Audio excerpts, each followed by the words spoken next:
Kathy Scala, your host for the Back Porch on Cable 12, your neighborhood network in Franklin County, where we share the talents, hobbies, interests, and special activities of friends and neighbors.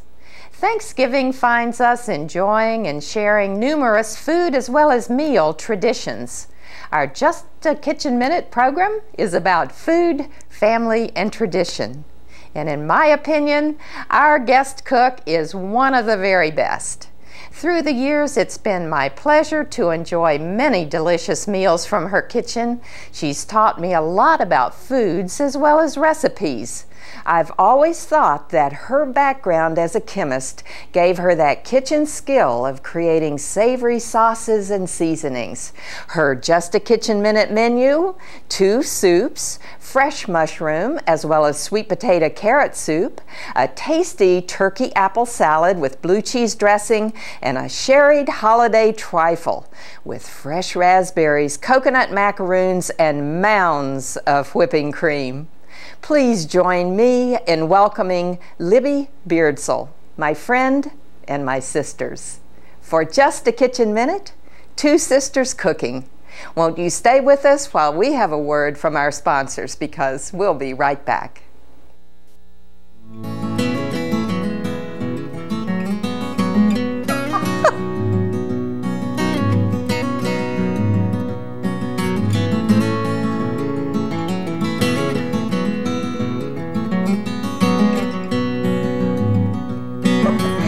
Thank you for returning to the Back Porch Just a Kitchen Minute, a Thanksgiving special. 2 Sisters Cooking, myself and my sister, Libby Beardsell. Won't you join me in a warm welcome for her?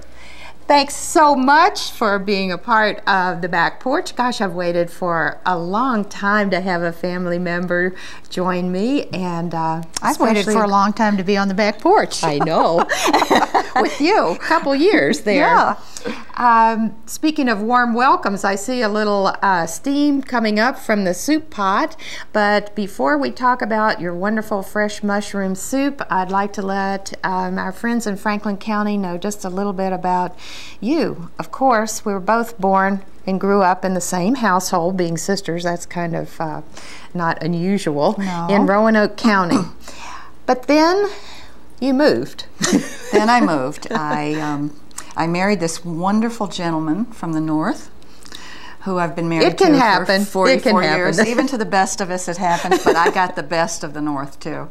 And for the last 30 years, minus a few years in between, we have lived in Clinton, New York, which is a very rural community, agricultural dairy farms, beautiful landscapes that remind me so much of Virginia that I know that's why I can be there and not be terribly homesick.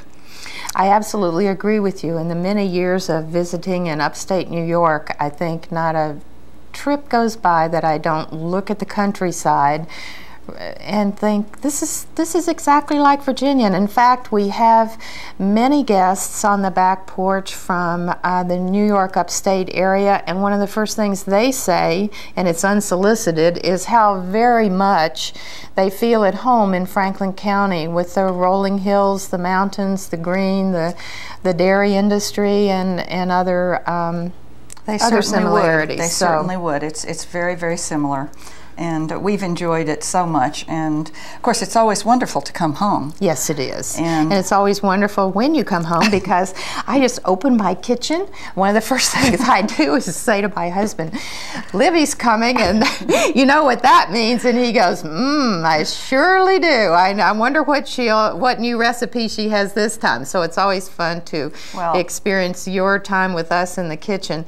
Truly, this is one of my favorite recipes. It's a fresh mushroom soup. You've made it through the years, and when I knew you'd be in town for this filming, and I asked you if you'd make it, as always, you were agreeable and said yes. So how about sharing your sherried fresh mushroom soup with our friends here in Franklin County? I'd love to. And we can start off. I've prepared some ingredients which I've put in here because this does take a little while to make. So we wanted to get a jump start on it. But the first thing you do is, and I use this brand of vegetarian bouillon cubes. nor is especially flavorful and intense as far as I'm concerned, so I use these. I take 2 of these and put them in 2 cups of boiling water and set it aside for a little while. That's one of the liquids you'll be using, and it's a flavor base for this soup.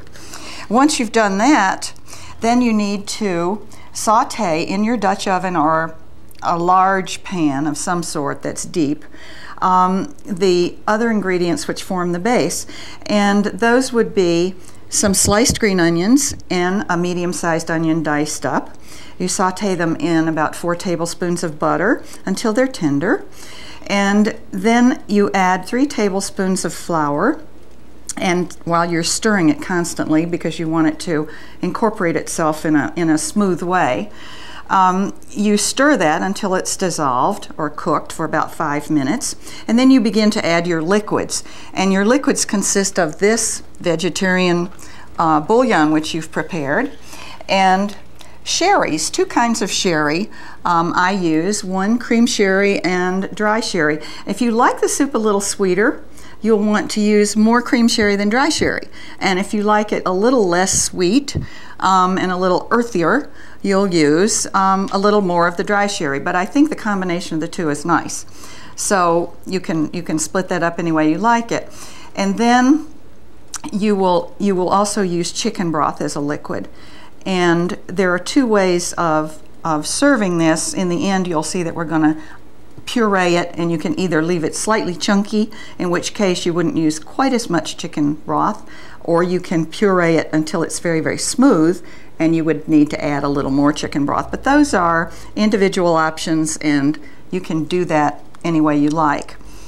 Those are the main ingredients. After that, other than the mushrooms, which we're going to get into, I guess, kind of a fun discussion about. We have mushroom school today. Yes, and you'll see some of them out here. Right now there are 3 types here that are used in this fresh mushroom soup. One are the white mushrooms that we're so used to seeing all the time in the market. That's in this box. Yes. Over there. This box. The blue box, yeah. And these are crimini mushrooms, which have a very pale, lovely brown color to them, and they have an earthier flavor than the white mushrooms, and they're very important in the fresh mushroom soup because they give it another dimension. These are shiitakes, and they are also somewhat earthy, and you don't need to use quite as many of those, as you can see. But all of these mushrooms, since we need to cook this, are going to go right in this pot as you see them. These have all been quartered, and this one has been sliced. One little note here, and I'm sure most of you probably already know this, but mushroom stems aren't always totally tender, and you really need to cut off a small portion on the end, which I've done on all of these. And you'll show us on these when we come to mushroom school. So these have been not totally destemmed, but they have been trimmed so that you don't get a tough, chewy piece of mushroom gristle in there, so to speak. So I'm going to add these mushrooms, all of them, into this soup, and they're going to simmer for about a half an hour. While we go to class. Right. Okay, and the nice white ones. And then the shiitakes. This is going to be a very mushroomy mushroom soup. I hope. Now these just need to simmer. Isn't that beautiful? I wonder if I don't have anything that we could see through for this cooking, but there we go. Thank you, Kevin. He's really good about. Did I tip the pot or did you tip the camera? But whatever. Isn't that a beautiful fall presentation? And really, when this is served up, you're going to see how very pretty it looks. And we'll put it on high here and let it come to a boil and then let it simmer. One of the reasons we picked some soups and we picked a salad and we chose a really easy dessert, although it's high in calories and just a wonderful, trifles are never low cal, they're always full cal. But we picked the soups and the salad because Thanksgiving, after that meal is over, and we've talked about it frequently during this November month, Soup and salad is a wonderful, wonderful lunch or meal after a heavy Thanksgiving dinner like that next day. And again, as we said, it incorporates items that are healthy and that are still in the fridge just needing to be used. Absolutely, and one of the healthiest things you can eat are mushrooms. And actually, some years ago, our Department of Parks and Recreations here in Franklin County had an expert who volunteered their time to come into the Department of Parks and Recreation and take people on mushroom walks. You know, mushrooms, you can't just go out and pick any old mushroom and eat it. That's a big no-no. Absolutely We're not recommending that. No. But when you're within with a knowledgeable person who knows the mushroom variety in your local area, it's a wonderful opportunity. And you know, Park and Rec here in Franklin County, they have just such wonderful outdoor programs for us. And I might just say, anyone willing to volunteer time for mushroom walks, blueberry walks, raspberry walks. I don't think we can find cranberries, but anything else that's out in the wild, and wouldn't it be fun to do that? And then we'll just come in here and cook up a storm. I'm very much into that kind of thing because I love being outdoors too. I know you do. Okay, we'll put our vegetable bouillons over there, and now we're ready for mushroom school. And what's this little thing here? This is a mushroom brush, and it might seem frivolous, but it's not, because it enables you to clean the mushrooms, which, as all of you know, often come in a very sort of dirty state. Well, and where have they been? Well, they've been in the dirt, and they are fungus. They're a fungus? Fungus. Ooh. And they often contain grains of soil, which tend to cling to their surfaces. So here's one. This is a crimini, and it does have some dirt adhered to it. Now, the reason for this brush is that mushrooms love to soak up anything liquid. They love to soak up fat, water.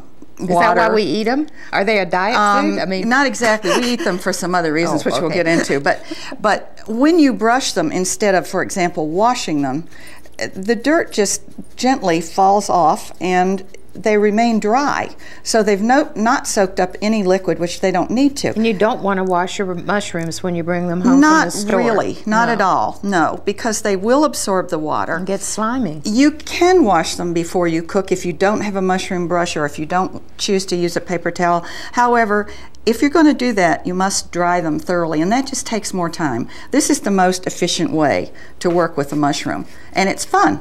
And they're wonderful little soft brushes. Mm-hmm. So they're not at all frivolous. If you like mushrooms and you're going to use mushrooms, you need a mushroom brush. Great stocking stuffer. Good, yeah. And this indeed may be found. It's purchased locally, and you just have to look around. These little brushes are found in all sorts of cooking stores, and they come in different colors. There's a corn brush. It's going to be yellow, and the bristles will be different. This obviously is brown. It goes with mushrooms, and these bristles are nice and soft. And very easy on this particular fungus. Right.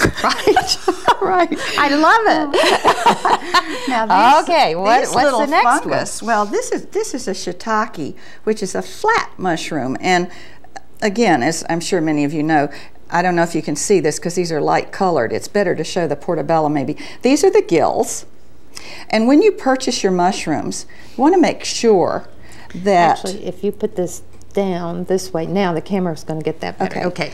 You want to make sure that there's no decay on the mushrooms that you buy, or that they're not the least bit slimy, because mushrooms produce a toxin or toxins when they start to deteriorate, and it's not good for you, and it could be just a little bit upsetting to your tummy. A day-old mushroom is not a good thing. Well, a fresh mushroom is the very best kind, yeah. Right?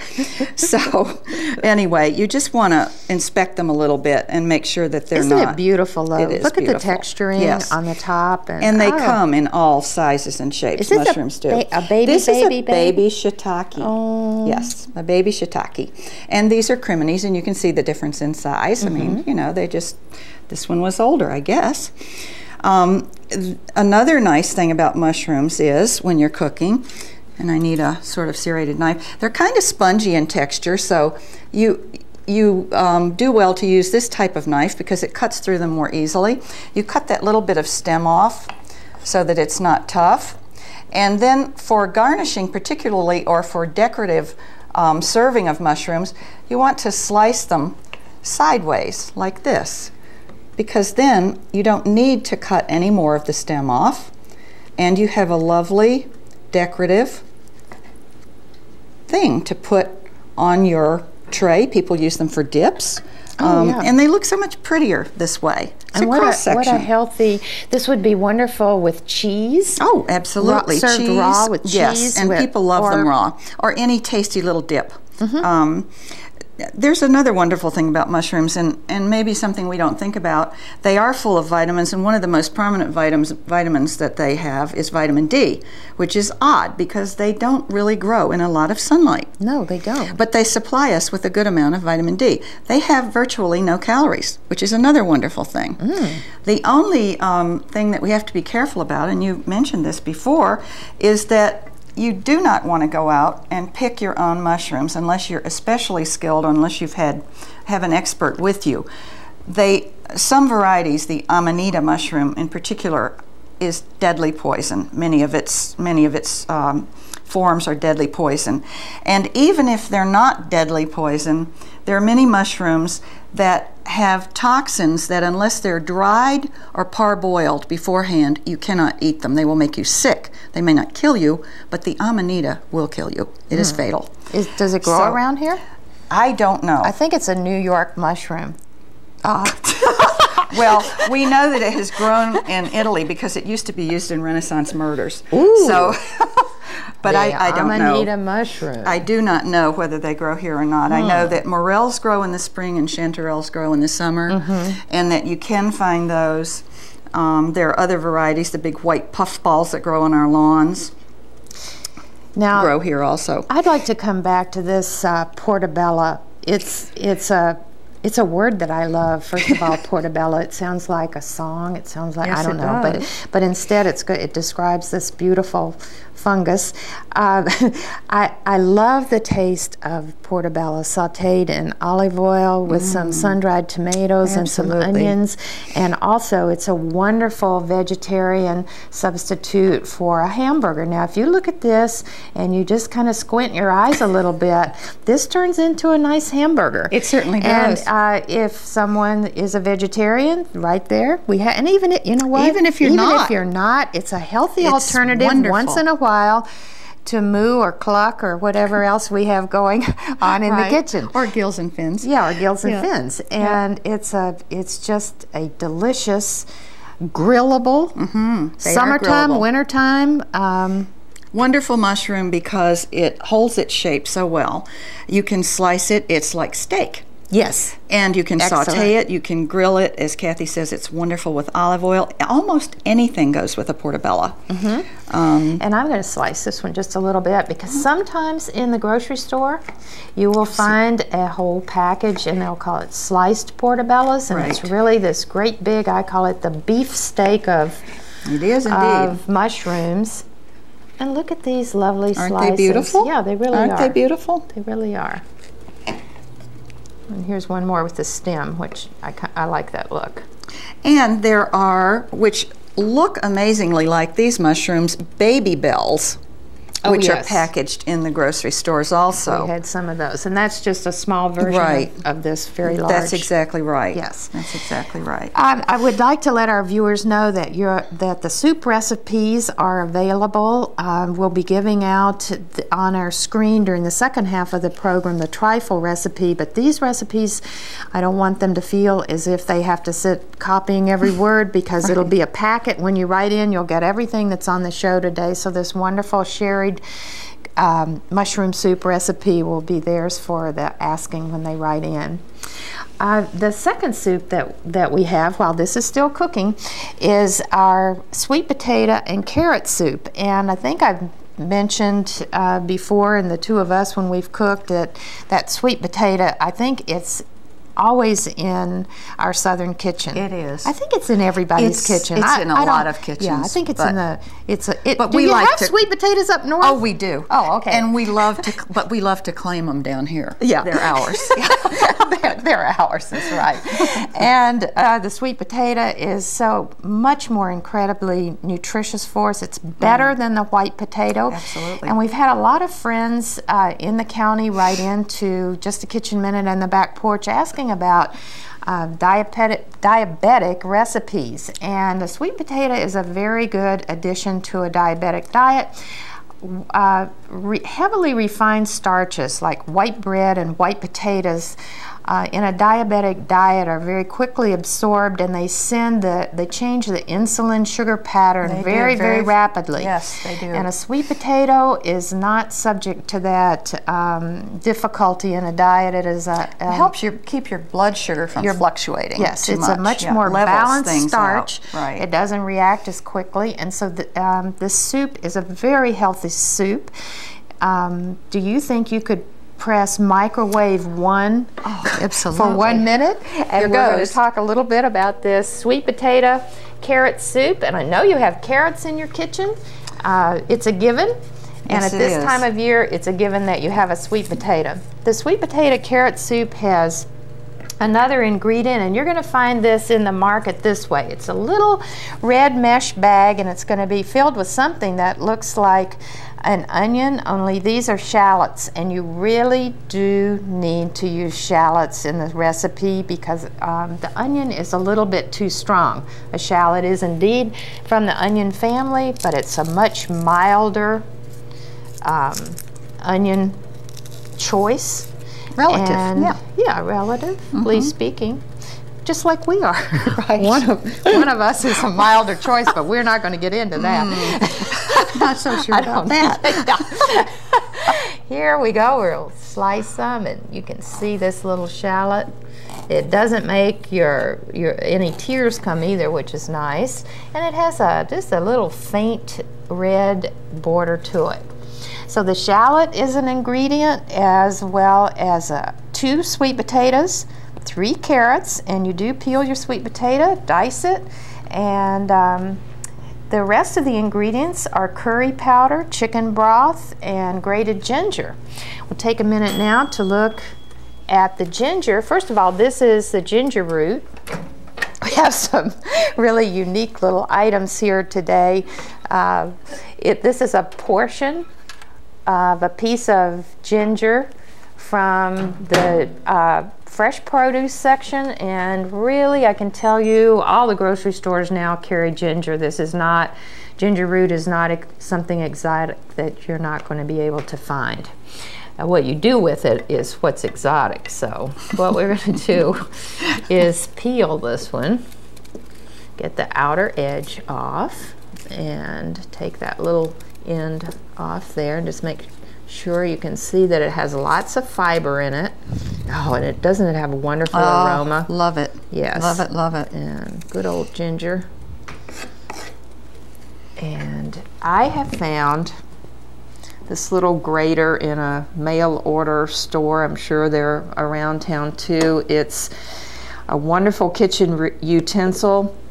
It's for gingers, lemon rinds, and other sorts of things like that need a fine grating. And it smells delightful. And it is. So just slide that around, and then we're going to turn it over. And you can just scrape it off into your whatever you want to put it in, which in this case is your soup. Lots of juice in this. It's very moist, as you can see. We've already added it to the soup, but I want you to see the consistency that you're after, and it's very, very fine. It's pulverized is what it is.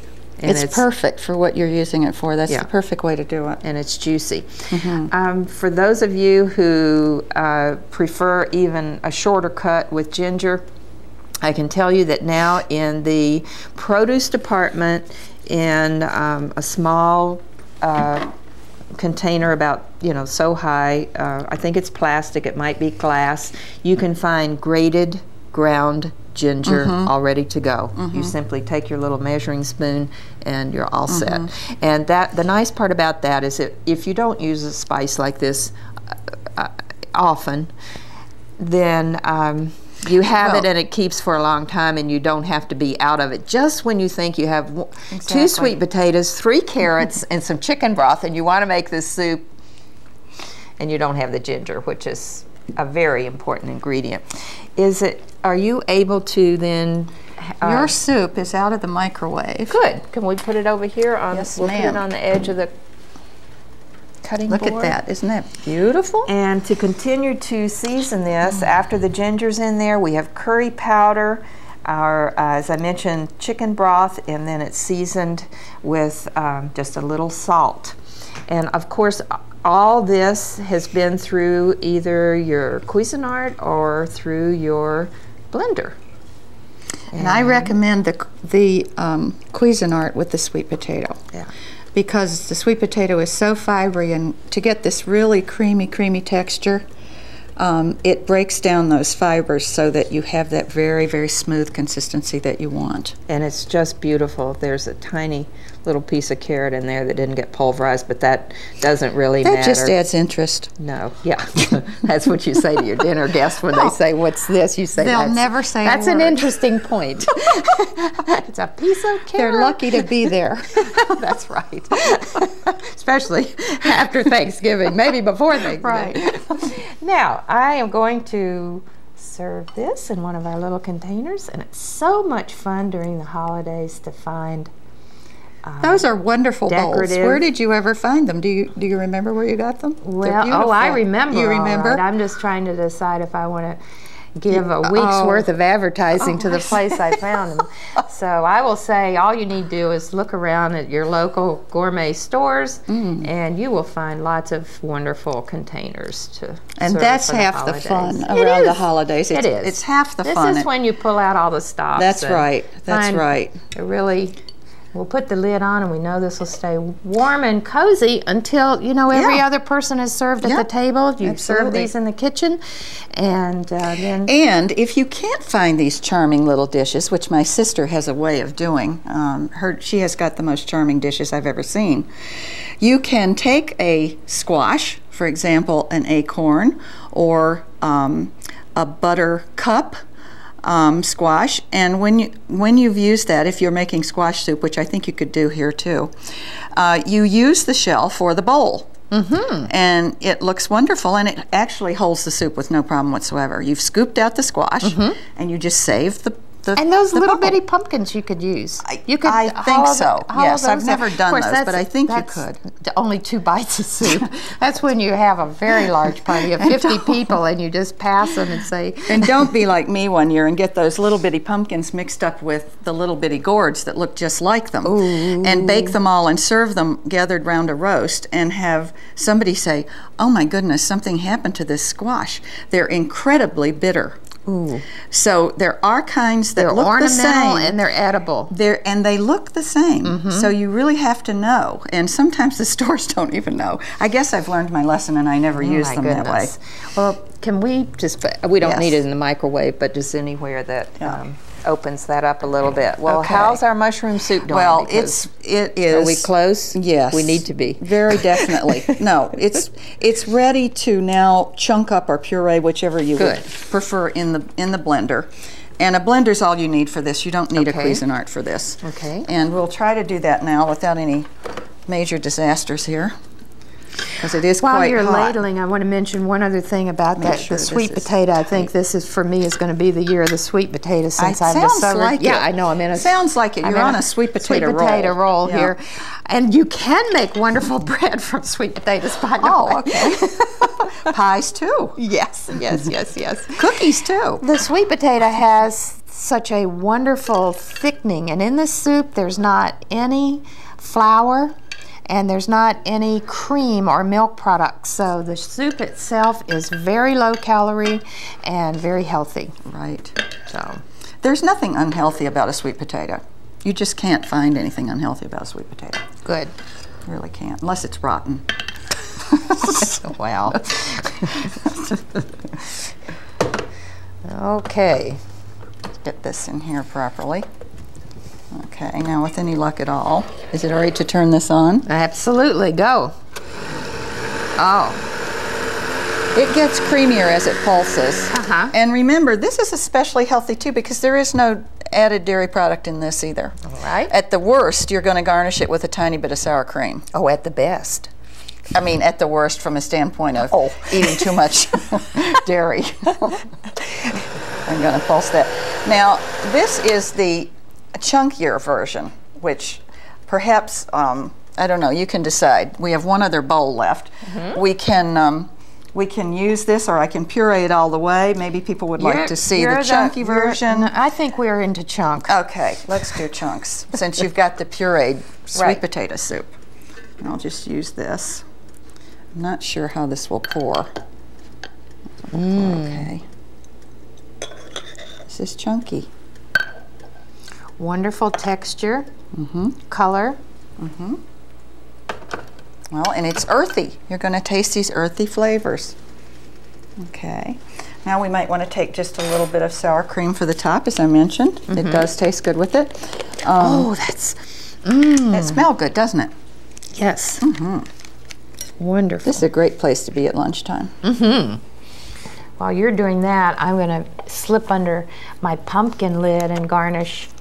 Do you want some sour cream for, or are you using shallots? Okay. Actually, the recipe, I found this in one of the many health food books that are available. And I'd like to say that the Franklin County Public Library has so many resources for you for different styles, ethnicities of cooking, recipes. That's wonderful. That resource. Yes, we do. I'm putting the lid back on, as they say. Okay. Put the lid on. Now this is finished. Wait, we're going to surprise them. Let's put the lid on. Oh, all right. Okay, Kevin, get ready for a surprise now. You're seated at the table. It's after Thanksgiving, and it's a cold winter's day, and it's time for a little... Like we get in upstate New York. Well, we have winter too. Oh, I know. And it's time for soup. And wouldn't you say that they look like two sisters? Certainly related. Which one do you feel like, the pumpkin or the... Never mind. Don't even answer that. Well, do you feel like a squash? Many a time have I ever. Okay, here we go. And there are two very lovely, extremely healthy additions to sometimes an overloaded holiday season that's upon us. This beautiful mushroom soup is garnished with sour cream and chives, and our curried sweet potato carrot soup has just a little tiny bit of minced shallot on top, and you know the shallots are sweet. They are. So they are. They're the gourmet onion. Yes, the little gourmet onion. This doesn't mean you're a pumpkin. It just means that you're going to try my, right? Since I made that one, and I'm going to try the fungus among us soup. But first, I'm going to thank you for the first part of the program. I want our guests to know that we'll be back, and we have a wonderful turkey apple salad and your to die for trifle. So while you sample, I'll remind our guests that we're going to take a break, and then we'll be back for Two Sisters Cooking. It's wonderful. Good, you said the right thing. It's wonderful. And won't you stay with us? We will indeed be right back for more experience in the kitchen with Libby Beardsell, my sister. And we'll have a word from our sponsor and sample some more great recipes. We'll be right back. Let's try them.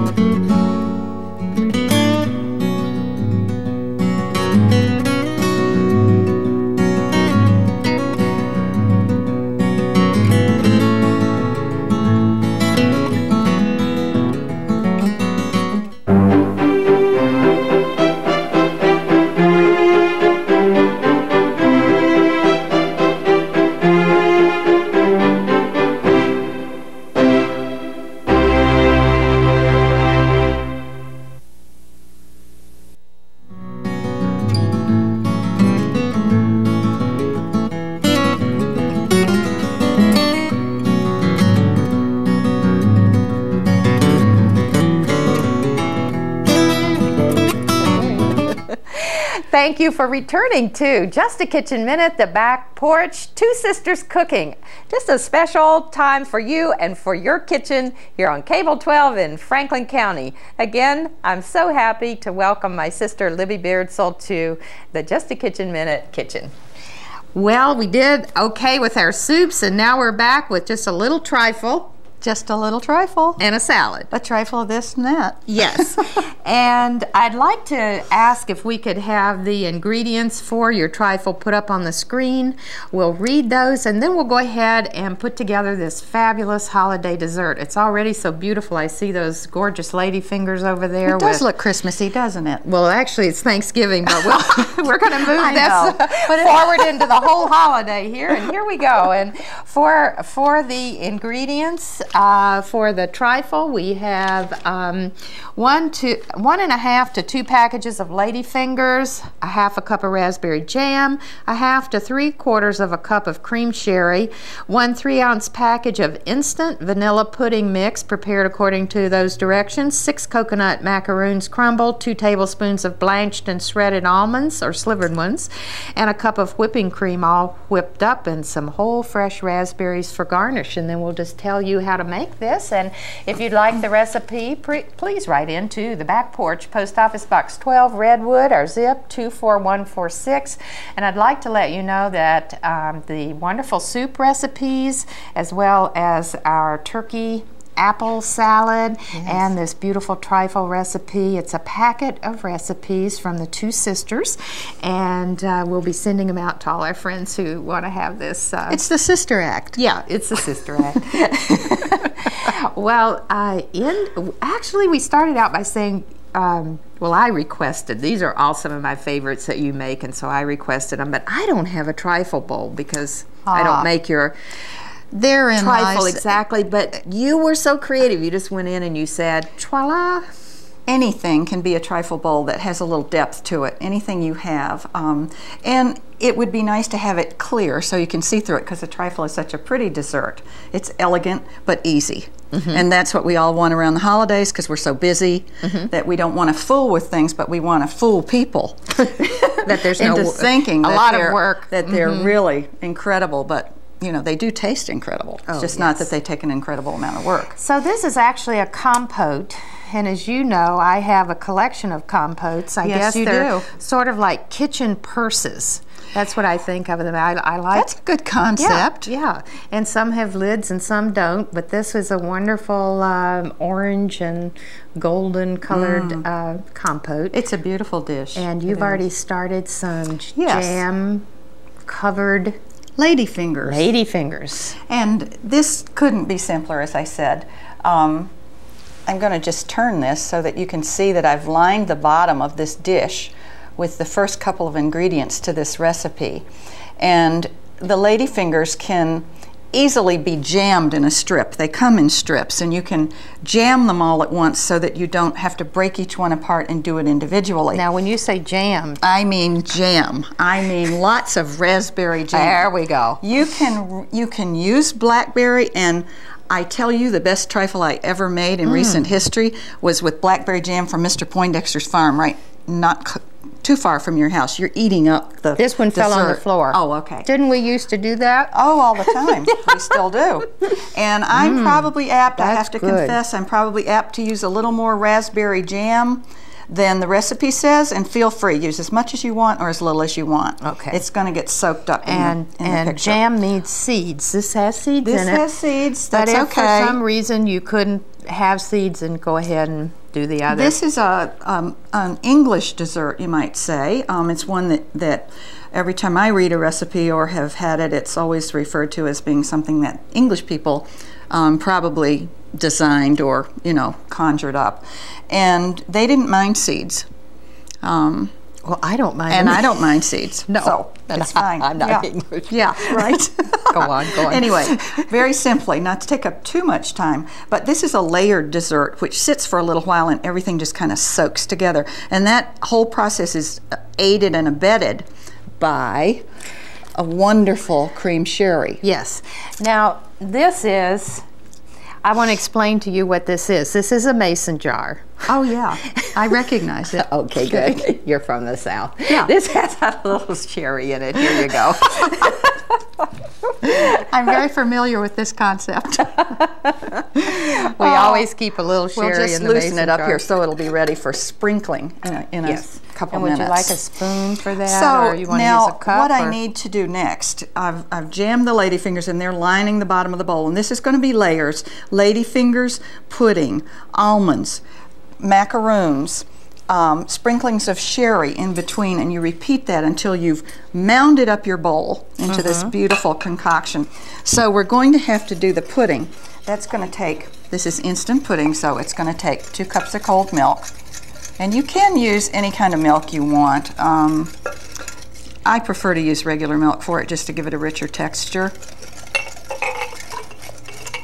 And I'm going to add, to make it even a little richer, a little cream. Won't hurt you at Christmas. Nobody's ever said this would really hurt you. And Kathy's whisking away, and it will quickly set up, as you know. Instant pudding does that. And so we're going to start with the ladyfingers. I'm going to sprinkle just a little sherry on these ladyfingers, and I'm just going to put my hand right in here, because this is what I do. And you go just like this. Well, that's not enough. You can't possibly. Oh, okay. I think you need a spoon.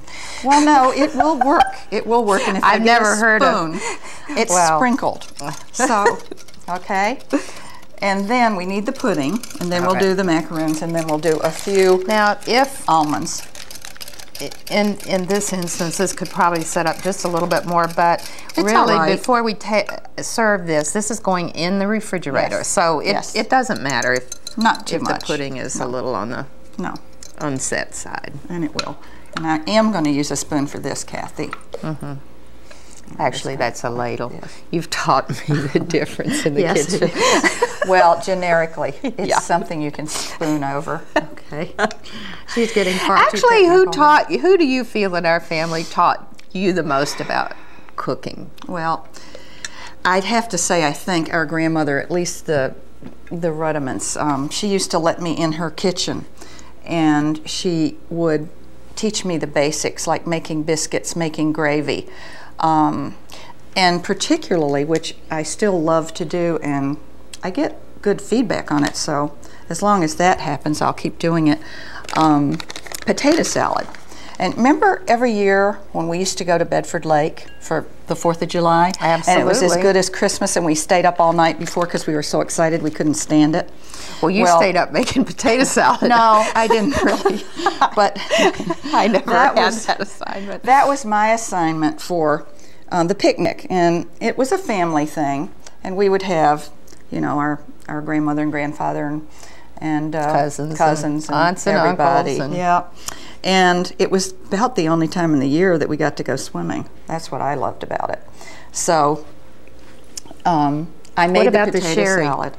That goes anytime, anywhere. Well, you didn't put it on this. Well, I'm going to. Oh, you're going to put it on this time on the pudding? Yes. Okay. Yes, I'm going to. It's sitting here. I'm watching this. Oh, see, this really has set up now. It already has. Yeah. It already has. You don't have to worry too much. Yeah. And you don't have to worry that you cover every little ladyfinger either, because it's going to just kind of mush together, which is part of its charm and deliciousness. This is just a fabulous dessert after you've had that great big standing roast beef for Christmas dinner. But anyway, to get back to the potato salad, I used to make an old granite dishpan full. And really, it was like 5 pounds of potatoes, as I recall. And my grandmother just said, you know, you boil these and then you take the skins off. In those days you did. And you cut them, you dice them up. And you mix them with her special mayonnaise and sweet pickle. And see, there you go. That is the secret to a lot of things. It's that sauce and other bit that we were talking about. And I mentioned in our introduction that I really felt your chemistry background provided a vehicle for your exploration of the kitchen, and truly we had the wonderful experience both of attending Mary Washington College, which is just a wonderful educational facility here in our state, and absolutely loved it. Your degree, of course, was in chemistry. I always said to myself when I was taking chemistry and also cooking, I always said, I don't know whether I like cooking because I like chemistry or whether I like chemistry because I like cooking. I never knew, but I always knew they were somehow related. Just the mixing and stirring and measuring and that whole feel of putting things together to see what would happen. And I like to experiment in cooking, and I do a lot of that. And at times I'm not very consistent in my recipes. I know what I want it to taste like, and I know what should be in there, and I'll just do that rather than measure every single thing out. And I think as you cook a lot, you get that way. You don't worry too much about the rest of it. This over here. We do have some fresh raspberries, and you also mentioned that if you wanted to, you can sort of just put a few around in your recipe. It's not, you don't have to do it. No, but it adds a nice touch. However, I much prefer using more jam in the trifle itself, and put the raspberries on, which I'll put a few on now, on the top, and then I'm going to cover this with whipping cream. Or whipped cream, I should say, not whipping cream, but there. It even looks pretty that way. Oh, it does. It's beautiful. And I'm just going to finish this, which is very close to being finished. It is absolutely lovely. And to accompany this wonderful dessert that we have, a very healthy salad. It's turkey, chopped apple, celery, and some nuts. And the dressing is a blue cheese. It is a mixture of yogurt and mayonnaise and honey, and it has just a very, very nice taste, nice flavor to it.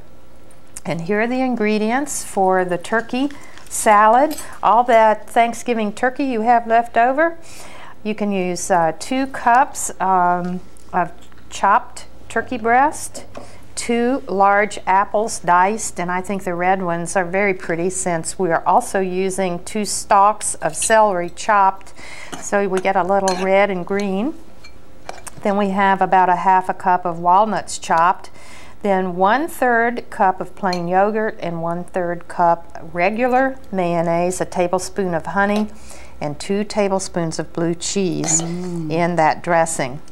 So you can see this is that sounds delicious. And it will be. I'm just going to add the nuts now. If you have an allergy to nuts, of course you can leave those out.